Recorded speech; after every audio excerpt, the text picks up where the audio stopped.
big applause.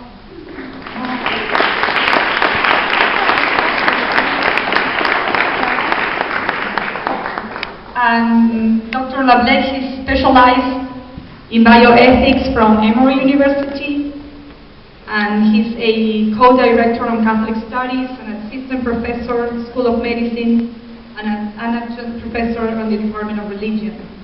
So thank you for coming tonight and being with us.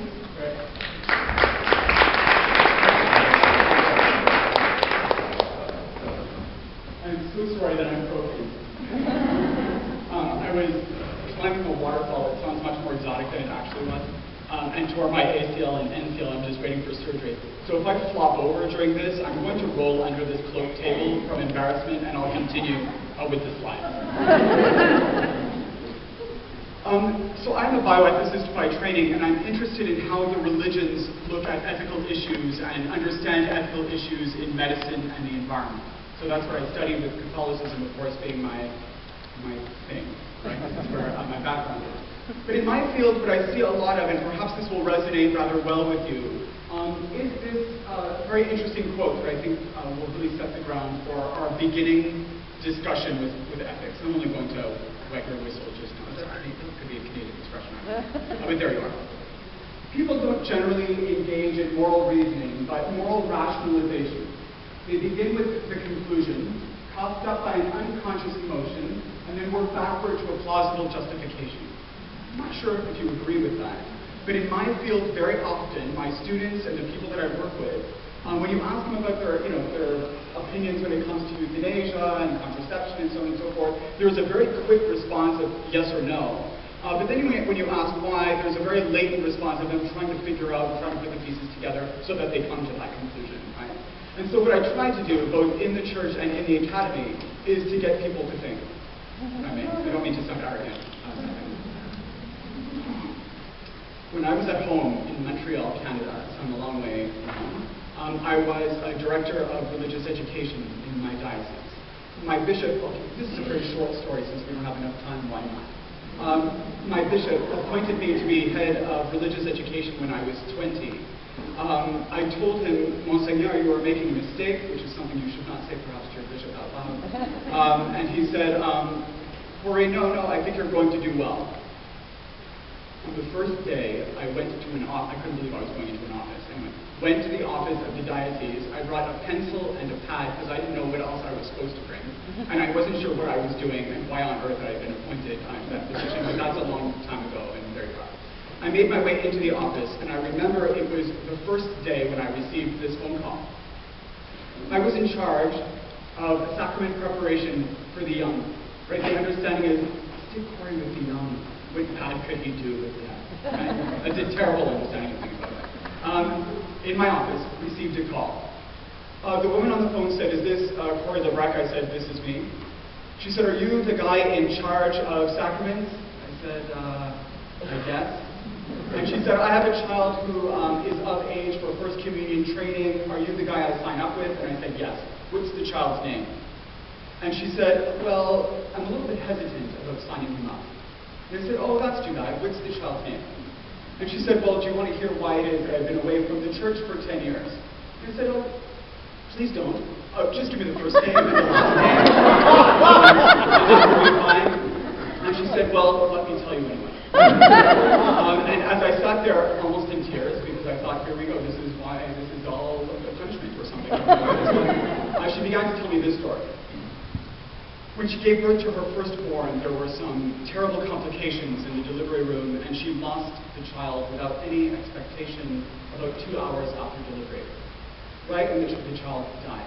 And while she was in recovery, someone who she identified, she knew was a Catholic, I don't know if this person worked in the hospital or not, I don't know, it doesn't really matter, came up to her, and in this woman's mourning, the lady said to her, oh, Catholicism, aren't you a Catholic?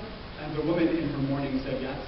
And she said, as far as I understand it, children who die without baptism do not fare so well. And she gave the whole hell speech.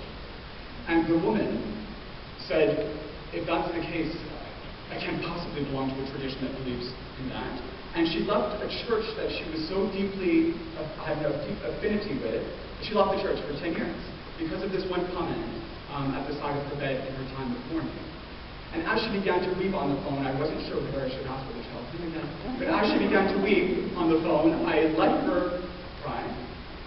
And then I said, listen, I am 20 years old and I know nothing. But what I do know is my catechism. And in Article 1261, I still know this very clearly, in Article 1261 of the Catechism it says, children who die without baptism are submitted to the infinite mercy of God. And then she cried a little bit more, and she said, Jeremy Smith. Like, we kind of signed up for this one. Very interesting, no? That one comment, one perhaps misunderstanding, one unknowledge about the tradition and how it works can really do damage to people. Right? And I think I want to impress on you the charge of us as educators in the church. Does this make sense? And the role of perpetual catechesis. This is, you know this word, catechesis. Don't you? Right? Education, it means to echo. It's a wonderful word, by the way. And the understanding is that to know about our tradition is exceedingly important because the church has taught since its inception that we act according to who we are. And if that's the case, then we should know who we are. Right? And this is why I think catechesis is a very important lifelong trajectory. And since the church is no stranger to controversy, we should perhaps know more than we do, I think. Right? Because very often I think this is the case, that somebody who will tell me, for instance, that they have left the church. This is very common in my province. In the province of Quebec, this is the north to you, a 20-hour drive. You did that, you find my people. To the north of you, very interesting there, 85% of people on paper call themselves Catholic or identify with the Catholic church tradition. Only 3% are observant. And many people who have left the church, often, not always, but it's often because of some misunderstanding, some misinterpretation, something that they didn't really understand about the church, but they left it because of some media portrayal or because of something somebody said that had authority. And then they found themselves out. If I remember rightly, one of the Gospels just as of late was the one of the sower. One of the seed in the ground, in fertile ground, and so on and so forth. Take note as we move into this. At Emory, I just taught a course called Controversies in Catholicism. And one of my colleagues said, oh, Corey, your textbook must have been really, really thin. I said, I'm not following. He said, well, your church just says no to anything, you know, and everything. Isn't it just a pamphlet that says no? You know? And I said, no, it's a little bit more complicated than that. And that's a perfect example, right, of some misunderstanding. But there is some misunderstanding about why the church does choose as she does as we move through. So let me now move this conversation of knowing about the tradition, identifying with the tradition with which you love because of knowledge and faith, and move to this rather controversial concept, which is perhaps not all that controversial within the church, although give me a moment. I think when it comes to the ethics of contraception, there are two major areas: personhood and marriage. I think those are the two major issues when we're talking about contraception. And I was just talking to Valeria about this exact thing. I was a medical student in university, wanting to become a surgeon. And the reason why I went from medicine into the study of religion and bioethics was because my grandmother had Alzheimer's disease. And that was, some of you I suspect know what this is like, more than you want to.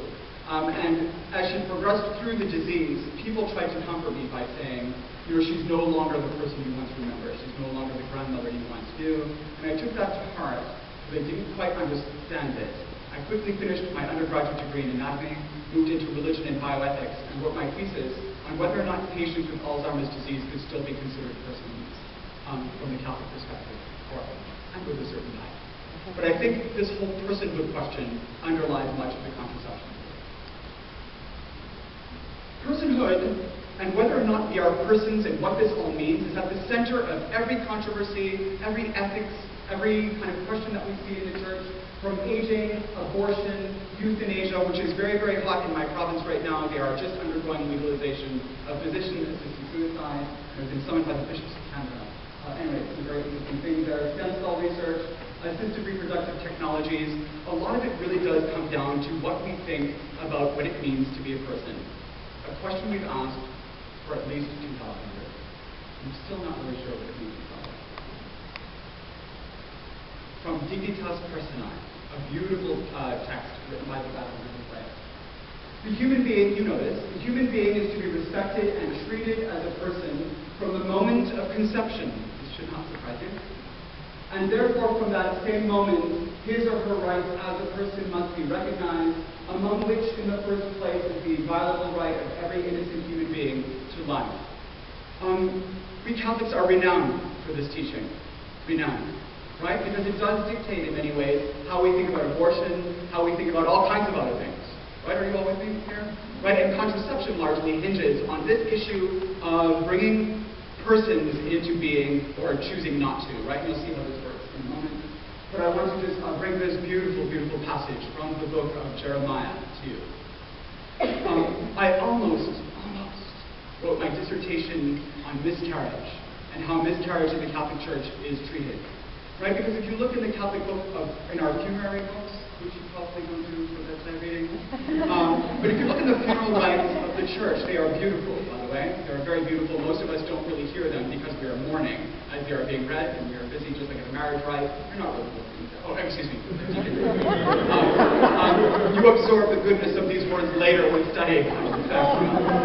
The beauty of the funerary rites in our tradition are nothing short of spectacular, and in them there is very little really written for children who died before birth. When there is a funerary rite given to miscarried children, and I don't really like that term at all, by the way, that's very wrong. When a funerary rite is given for miscarried children, very often it opens with this passage from the book of the prophet Jeremiah. Before I formed you in the womb, I knew you, and before you were born, I blessed or consecrated you. It is perhaps the most beautiful line in Scripture. If you ask me tomorrow, I'll give you another line, but there you are. Right? There's something very beautiful about a God who covenants before you are even woken from the womb. It's a very beautiful passage. And for those of you who are expecting, and I think some of you in this room are, it's not for me to say, but you may remind yourself of this beautiful passage from the prophet. So you have that one thing, right, where the Church says at the moment of conception we're talking about persons, and therefore to contracept, I think Nancy was talking about that at the very beginning, right, to contracept, to prevent or to impede conception from happening. You can see where the Church will begin its doctrine by talking about the idea of a God who covenants even beforehand, right, and this whole idea of a God whose foreknowledges of the beginning of all things. Let me just cast that on the side for now. The second major thing that we talk about when we come into the issue of contraception is the covenant of marriage. And I just want to kind of reiterate something that is often misunderstood in Catholicism.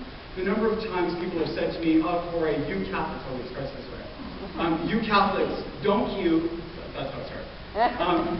Aren't you all anti-body, anti-sexual activity, and the list goes on while I usually sit down and wait for it to stop. But there's something very interesting about this tradition, right, that there is this mainstream understanding that Catholics are anti-corpus, or anti-body, anti-sexuality, when in fact, if you read her doctrines and her encyclicals very carefully, the reason why we're so interested about sexual ethics is because we invest so much meaning in body and sexuality. I think that's lost. That's lost in our tradition. And it really upsets me very often that the beauty of the tradition in terms of how much the body is actually worth and how much sexual activity within the context of marriage is actually worth. I think this is lost in youth ministry. I think this is lost in adult faith formation and so on and so forth. That needs to be reclaimed by the Church. There's a very rich tradition here, a very rich tradition. And the theology of the body, that some of you may know, wonderful stuff. I never studied the sexual parts of it. I was always very nervous about that stuff. I still don't use the proper terms mathematically. All of these interesting things. I studied the resurrection motif, the theology of the body.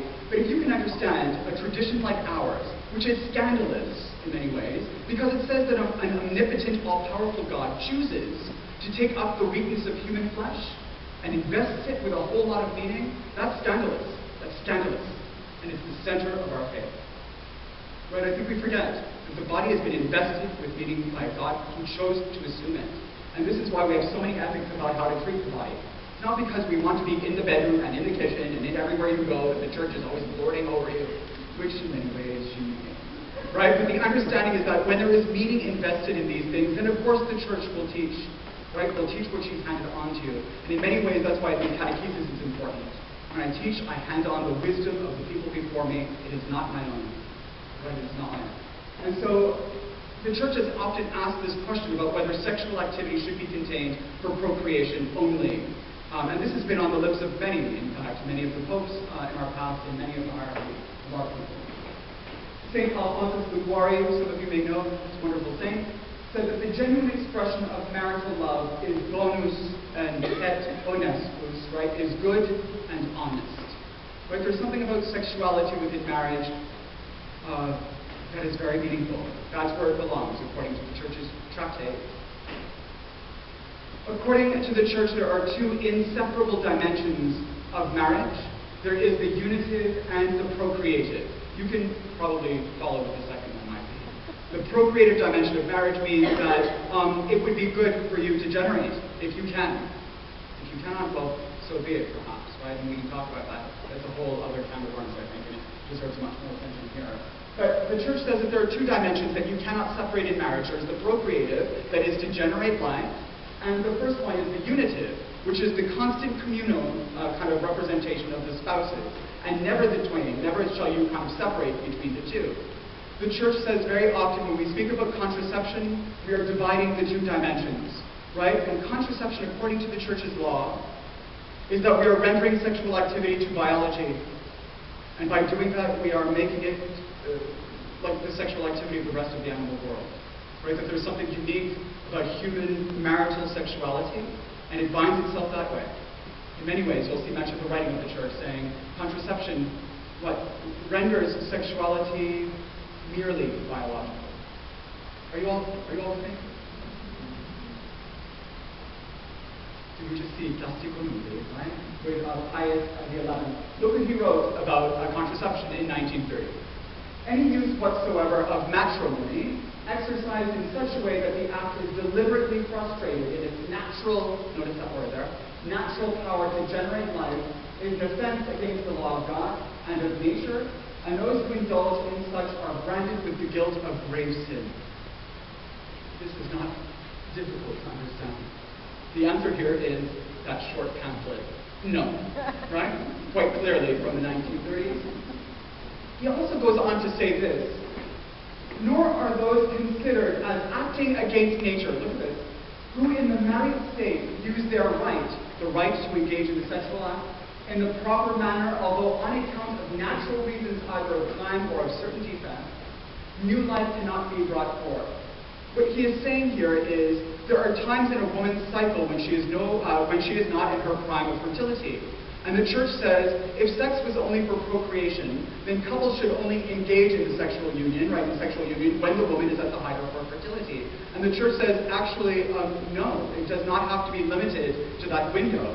And in fact, there seems to be a certain program, perhaps by the author of all things, right into the cycle, so that you can monitor these in many ways. You can monitor kind of the cycle in many ways. And some people today, there's a lot of literature on this, and I won't have time for this, and perhaps Dr. Rabiel will come to it. But there's a lot of literature right now on people who are even pro-contraception, who are trying to get away from contraceptive devices and artificial contraceptions and so on and so forth, because it does not rhythm with the body. Right? People don't like that anymore, right? They don't like putting stuff in you that's going to, I was going to say screw up your cycle and so on and so forth. There are some people who are trying to get away from that and looking for different ways of contending this. And what's interesting is the Church is now watching this new wave saying, that's right. Right? This is kind of where we're going now. And you'll see some very interesting dimensions of natural family planning, which we'll see in just a moment here, of something about, and I found this rather fascinating, that if you are going to bind up with the understanding of spacing births and so on and so forth, by watching the infertility cycles of menstruation, the husband has to know those cycles quite well as well.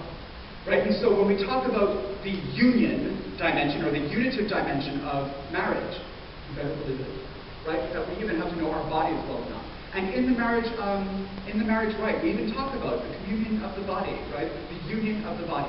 The sacrament of marriage, by the way, is considered to be a sacrament of communion. It is meant to bind you, right? To bind you both in body, mind, and so on and so forth. And really in body, right? Even sexually, the understanding is that the husband and wife have to understand the cycles of the body in order to kind of maintain themselves when it comes to spacing births and so on and so forth. for matrimony as well as in the use of the matrimonial rights, which is just undercover language for the sexual act. There are also secondary ends such as mutual aid, the cultivating of mutual love, and the quieting, this is my favorite line, the quieting of concupiscence, this is the sexual drive, right? The fancy word for that. I use that word all the time. And people are like, what is he talking about? Which husband and wife are not forbidden to consider so long as they are subordinated to the primary end and so long as the intrinsic nature of the act is preserved. Right? That there are allowances for these types of things in the church outside of its procreative nature, but with an openness always. We saw this. Humanae Vitae by Paul VI, the first line of that text, right, is that the transmission of human life is a serious, serious role. Right? That's how it begins. It's a beautiful text. Read it. Which took 1 to 2 hours, did you say? Easily. On the drive home, if you're the passenger. On the drive home, right? The text is actually very beautiful and very controversial, in fact. You know, when it was written, there was quite a bit of discussion. In my own country, some interesting things came out, and I'll end some of this there. In Humanae Vitae, you will come across this passage in section 14, which you might even follow along. The direct interruption of the generative or the procreative process already begun, and above all direct abortion, even for therapeutic reasons, are to be absolutely excluded as lawful means of regulating the number of children. Notice the connection between contraception often and abortion. Two different issues, but often connected for good reason. Similarly excluded is any action which either before at the moment of or after sexual intercourse is specifically intended to prevent procreation, whether as an end or as a means. Well, when this came out in 1968, some other stuff was recorded. Look at this, and I think Nancy talked about this a little bit. This is from section 17. Responsible men and responsible women can become more deeply convinced of the truth of the doctrine laid down by the Church on this issue if they reflect on the consequences of methods and plans for artificial birth control.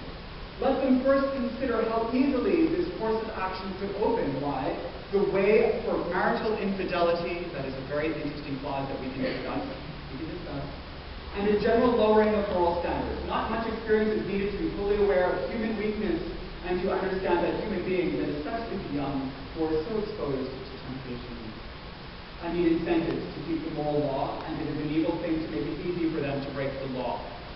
This needs a lot of discussion and debate on our part. Let me just keep going. Another effect that gives cause for alarm, and this is a very interesting passage, 1968, is that a man who grows accustomed to the use of contraceptive methods may forget the reverence due to a woman, and disregarding her physical and emotional equilibrium, reduce her to being a mere instrument for the satisfaction of his own desires, no longer considering her as his partner whom he should surround with care and affection. Most of us talk, you've probably heard about the anti-woman stream of the Catholic Church. Look around you.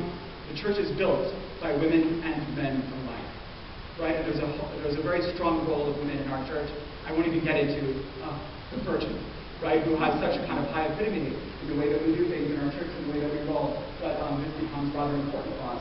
Notice what this says. It's reducing. It becomes biological. The sexual act is reduced in its own way, and this is one of the things that we're teaching about here, that humans are much more than just their bodies.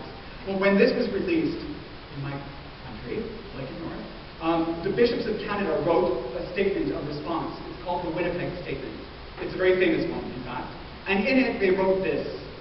Holy Father, thank you for that encyclical. It is eye-opening and wonderful, etc., etc. However, what do we do in the confessional when we have couples coming up to us who are, as far as we can tell, exceedingly faithful, who are lovers of the church, etc., etc., etc., and yet don't know how not to have 12 children that they can't afford, or whatever, right? They don't know how to behave sexually in the union without using contraception. Right? They just don't know what to do, and it seems like they are very good people. How do we counsel them? This seems difficult, it says in the letter. There was never an official response to that letter from the Vatican, although there was a big uproar about people loving the letter and hating the letter. And it's an ongoing struggle in my own country about whether or not the bishops should retract it or champion it. As you know, there is a whole percentage of Catholic women, or Catholic couples, for instance, who use contraception. The question is whether or not we should bind on these types of practices. Give me a moment to come back. Another issue that the church raises when it comes to contraception is that often it is mixed up or it is considered synonymous with abortifacients, right? You understand the difference between the two of these. Contraception is to impede, right, the generation of life. An abortifacient is to destroy life that's already been made. Right? And sometimes pills and other devices and so on and so forth that are marketed as contraceptive are actually abortifacients. And this will largely depend on what your tradition and what medicine will teach about these types of things. I think Dr. Raviel may come to some of these, so I don't want to belabor it. But let me just give you an example of emergency contraceptive, right? You know, the plan B. I just want to read to you the website. I just clicked on the website and copy-pasted it. I don't know if that's usable. I know. There you are. Look at that. Plan B, it says, is simple to use. Remember, the sooner you take it, the more effective it is. How does Plan B work? Well, it's 2 pills which you take together. I'm not trying to counsel you on how to use this, by the way. If taken within 72 hours, it prevents pregnancy by doing one of the 3 things. It temporarily stops the release of an egg from the ovary. It prevents fertilization. And it prevents a fertilized egg from attaching to the uterus. Let's imagine that those are all accurate. It says Plan B at the end of it, look what it says on the website, is a day after pill, not an abortion pill, it says. If you take Plan B, you will not be terminating a pregnancy. Are you all following the logic here? According to the church, though, a fertilized egg is a conceptus. I just told you. Right? From the moment of conception, personhood. So when you take your pregnancy test with the stick in the urine and all that kind of stuff, and the 2 bars show, congratulations, you're a parent. You can get your husband a Father's Day card, and you can get your wife a Mother's Day card. At the moment of pregnancy, at the moment of conception, congratulations, you are parents. Now, you might not have the throwing up in the diapers and so on and so forth, and it's all wonderful, and the goodness and the love and so on. You might not have all of that, but the church believes at the moment of conceptus, God has woven into you life. Remember Jeremiah. And so the church says, oh no, actually our definition is different from yours here. Do you see that? This is where you have to be very careful. This is why that whole knowledge thing matters to me. I think very often we take a lot of this for granted. We stop to think. I don't mean you stop to think. We all do. You know, I'm fed very much information and I take it for granted and so on and so forth. But very well. Let me just end with things that come up in my classroom all the time. As you can imagine, when I teach 20-year-olds at the university, it's never just say, and that's what the church teaches. After I finish, all of the hands go up, and emergencies go off, and so on and so forth. This is what I'm trying to discuss. My favorite ones are for a, have you ever thought of, and I say, shh, I have. In all arrogance, you know, I stop. Because many of the questions that come to us, I think, in the church are ones that we've been studying for a long time. And so my good arrogance, I say that. I'm PhD, I know. Which is not true. I find the humility of God. But these are the questions that will come up, and we'll leave it with these. I think they can mull over you with this background material that you now have. Let it string with you. And if there are groups in the church that come to discuss matters of faith, then let it be. Right? Let it be.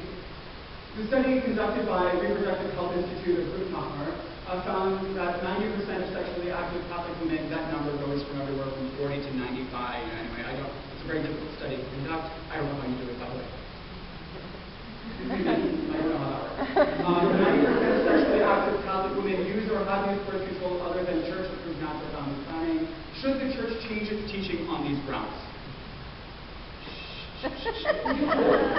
How should we proceed in the shadow of rape? And this is always the first question. Whenever I speak about contraception and abortion and so on and so forth, I always speak about it in my classroom, knowing that this shadow lingers over my students. I don't know. And I imagine this discussion might be different. The words might not be different, but the experience from the table might be different from people who have experienced other things. And I think we in the church need to be exceedingly sensitive to the experience of our people. According to a 2000 report by the National Institutes of Health, correct and consistent use of latex condoms reduces the risk of HIV/AIDS transmission by approximately 85%. What about contraception in the context of marriage, where one partner has HIV/AIDS? Have you not heard of this question before? Right? It's a big question that we have with our missionary brethren, right, that are across the country, and not just in Africa, certainly in the U.S. as well. The question is what happens, right, when you have a unitive and procreative dimension of marriage that you are to uphold, and then, whoops, this happens. Right? What does the church say there? A couple has 6 children and cannot fathom having another one for a variety of substantial reasons. Since the church prohibits the use of contraceptives, must the couple remain abstinent for the rest of their married lives? And I'm going to leave it with Dr. Rabiel, who I suspect will teach you about different reasons. Very good.